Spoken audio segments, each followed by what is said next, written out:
Ganito ang pako. Sadi sila ka to sa boss. Ganito oh. Yun. Nguha kami ng pako. Pako.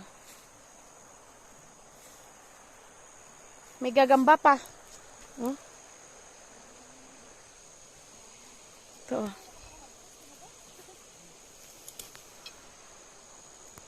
Para meron kaming gulay. Masustansyang gulay.